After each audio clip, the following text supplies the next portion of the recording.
పూర్వకాలంలో ఈ సృష్టి ఇంకా శాంతిగా ఊపిరి పీలుస్తున్న రోజుల్లో ఒకవైపు లోకానికి అతీతమైన తపస్వి భస్మధారి జటాధారి మౌనస్వరూపుడు శివుడు, మరోవైపు ప్రేమకు శక్తికి కరుణకు ప్రతిరూపం సతీదేవి.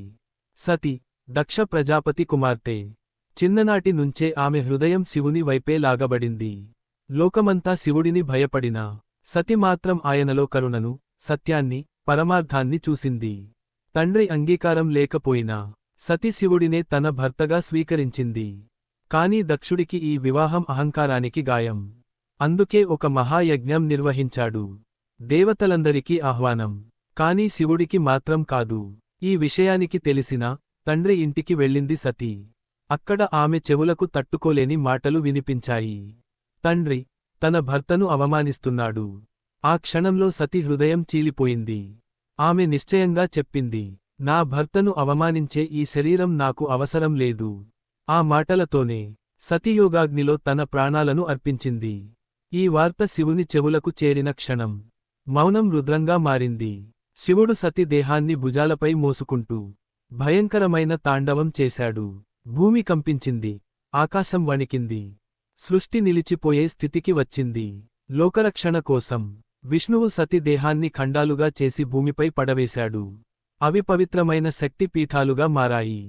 శివుడు మాత్రం తన ప్రేమను హృదయంలో దాచుకుని ఘోర తపస్సులో లీనమయ్యాడు. కాలం గడిచింది. సతి తిరిగి పార్వతిగా జన్మించింది, హిమవంతుని కుమార్తెగా. ఈ జన్మలోనూ ఆమెకు ఒకే లక్ష్యం, శివుడిని చేరడం.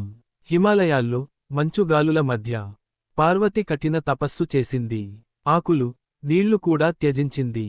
ఆమె తపస్సు అంత శక్తివంతమైంది, దేవతలకే భయం వేసింది. చివరికి శివుడే వృద్ధ బ్రాహ్మణుడి వేషంలో వచ్చాడు. తననే నిందించాడు. అటువంటి శివుడు నీకు ఎందుకు అని ప్రశ్నించాడు.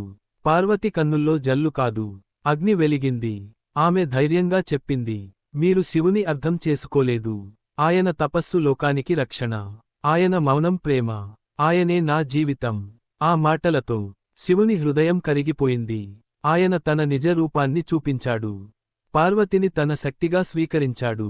అది రాజసిక వివాహం కాదు, అది ఆత్మల కలయిక. శివుడు చైతన్యమైతే పార్వతి శక్తి. ఇద్దరూ కలిసినప్పుడే సంపూర్ణత. అందుకే లోకం చూసింది అర్ధనారీశ్వర రూపం. స్త్రీ పురుషం కాదు, రెండు శక్తులు, ఒకే సత్యం. శివ పార్వతి సంబంధం మనకు నేర్పేది ఇదే. నిజమైన ప్రేమ అంటే త్యాగం. నిజమైన బంధం అంటే విశ్వాసం.